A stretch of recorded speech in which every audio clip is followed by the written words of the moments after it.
Hello everyone, welcome back to Auto Trend TV. I am your Viprajesh again from Varrsha Ford Coimbatore today, and I am here with the new Ford Freestyle BS6 Petrol Titanium Plus variant. I am going to take a detailed test drive of this Ford Freestyle Petrol to judge it on Coimbatore roads. So let's go on for a detailed test drive. Before starting the drive, let me just take you through the exterior and interior details of this Ford Freestyle Titanium Plus variant. This is the top spec variant, but still you do not get projector headlamps. However, you get front fog lamps exclusively on the Titanium Plus variant. Moving on towards the sides, you get 15-inch grey alloy wheels as standard on the Titanium and the Titanium Plus variants, which are quite nice to look at. Along with that, all Ford Freestyle variants get this sort of black vinyl cladding on the sides. The Freestyle also gets roof rails. These are actual metal roof rails, and the top spec variants get silver finished roof rails. At the back, the Ford Freestyle looks almost similar to the Ford Figo. However, the bumper receives dual tone treatment with a Foskit plate cladding. Additionally, this being the top spec variant, you also receive a reverse parking camera, which is standard from the Titanium variant itself. However, rear windshield wiper washer and defogger are exclusive only for this top spec Titanium Plus variant. So now let's just get inside. Yes folks, right now I'm inside the new Ford Freestyle BS6 Petrol Titanium Plus variant, and this of course is the interior. Coming to features, of course you already know that the Ford Freestyle Titanium Plus variant gets 6 airbags. As you can see, it gets side curtain airbags with side airbags as well. You also get push button start, and you also get front fog lamps with the rear fog lamp as standard. You also get electric boot opening, and this of course is the headlamp switch. The steering wheel of course gets tilt adjustment as standard, whereas only steering mounted audio controls are available. No cruise control on the Ford Freestyle. However, this car gets electrochromic IRVM, as you can see, along with automatic wipers and automatic headlamps. As you can see, this has got a headlamp, auto headlamp indication over there, so that is also nice to have. The touchscreen system is also pretty good. Though this does not have Android Auto or Apple CarPlay, it is pretty good as well. Now let me just turn on the ignition, and yeah, this is how the touchscreen looks like, and this is the screen. So it is reasonably slick.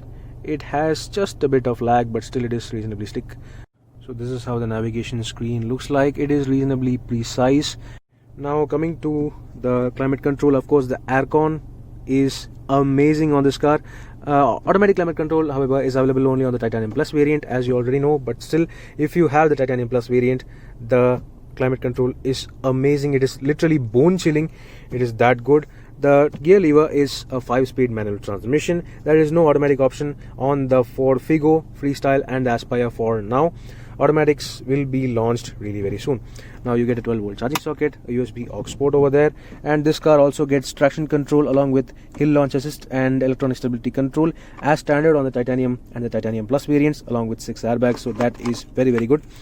This here is the key of the car, and of course, as you already know, all Ford cars are now equipped with Ford Pass connectivity app, so that you can use various other options available on the Ford Pass app itself. So that is quite nice.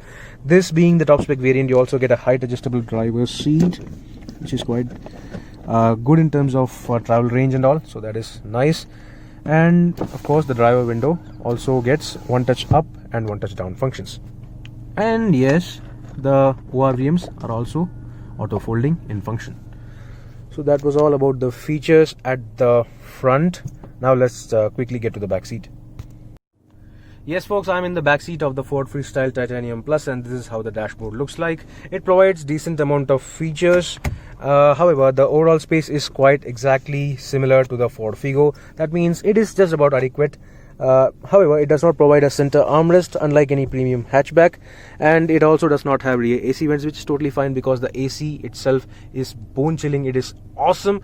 This is easily the best aircon unit in this category when you compare with the Swift, the Baleno or even the Altroz. So this is quite nice. The space overall is quite decent. You can easily seat 2 adults at great comfort over here. 3 will be a bit of a squeeze. You get 2 height adjustable rear headrests on the Titanium and the Titanium Plus variants, which is quite nice as well. So that was all about the back seats of the Ford Freestyle Titanium Plus variant. Now let's check out the boot quickly. Opening the boot of the Ford Freestyle, you get to see the very same 257-liter boot capacity similar to the Ford Figo. The overall shape is quite nice and okay for a family of 4 people. You also have the option of folding flat the rear seats to increase the overall luggage capacity. And of course, you can see the parcel shelf which has been placed over here. Under the boot floor, you get a 14-inch steel spare wheel as against to the 15-inch ones provided on the outside. And this 14-inch wheel also gets a speed limit of 80 km per hour. So that was all about the boot space of the Ford Freestyle. Let's just take a look under the engine bay.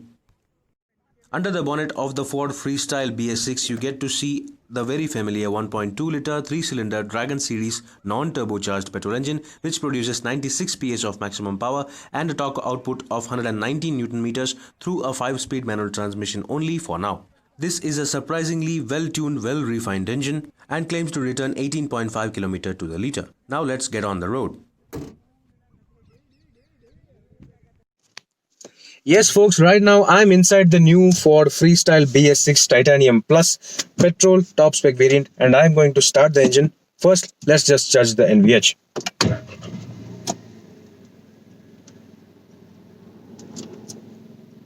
So as you can see, this, despite being a 3-cylinder engine, the NVH is pretty good.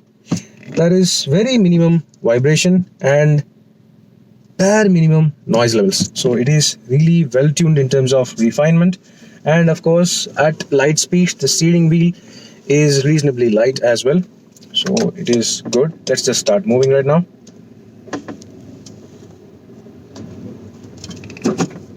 Well, to my surprise, the steering wheel is very good.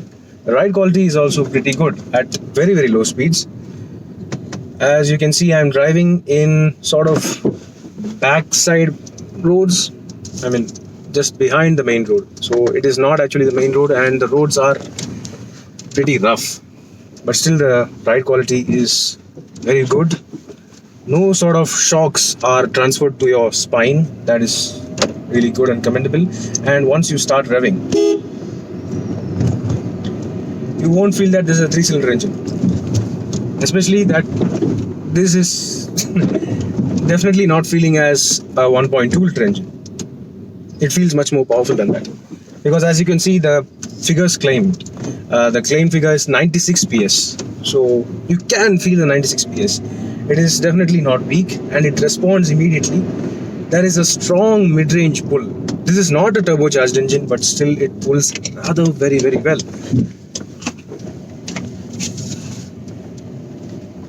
And of course, we have a couple speed bumps. It is strong, it is really very good. The stability is beautiful. The engine response is nice. The clutch is a bit on the heavier side, but still it is fine. It is light enough. The steering wheel is purely enjoyable. It just gives you the right amount of feedback. There is nothing to worry at all. So at city speeds or even rough roads, this car performs absolutely fine. As you can see, I'm just enjoying the steering wheel. You can literally use just one finger at low speeds. Now let me just get to the free main road, where I can get to explore the higher rev band of this engine.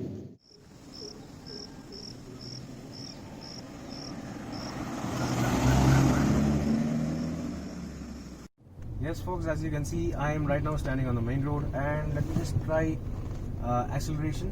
So here we go.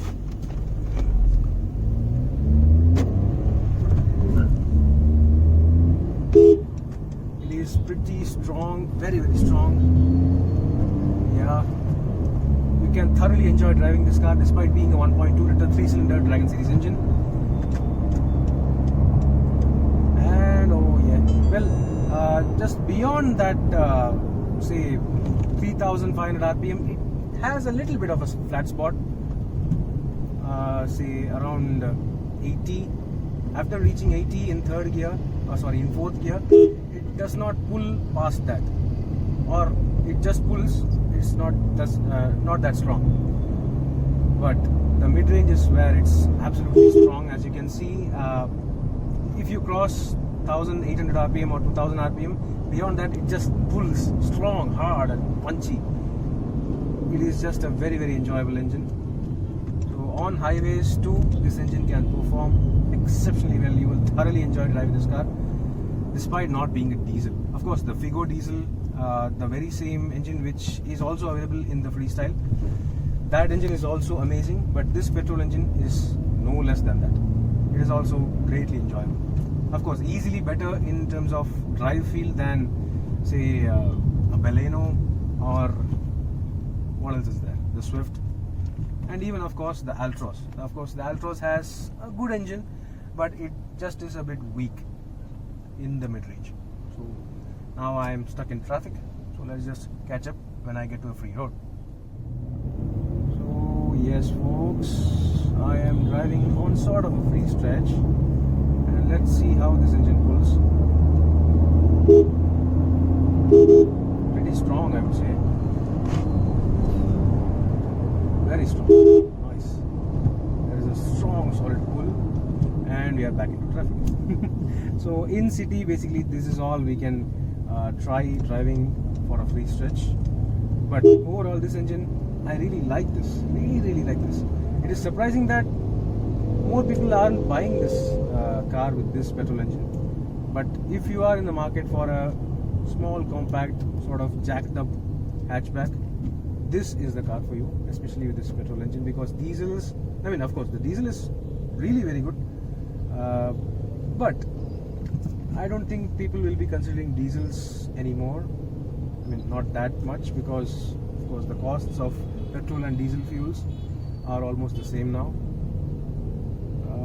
So it's a purely personal preference, but I am definitely liking this Dragon Series 1.2 liter 3-cylinder non-turbocharged petrol engine, which itself produces 96 PS of maximum power and a torque figure of 120 Newton meters. So that's it. Now let's just get back to the showroom after crossing this traffic and concluding this review.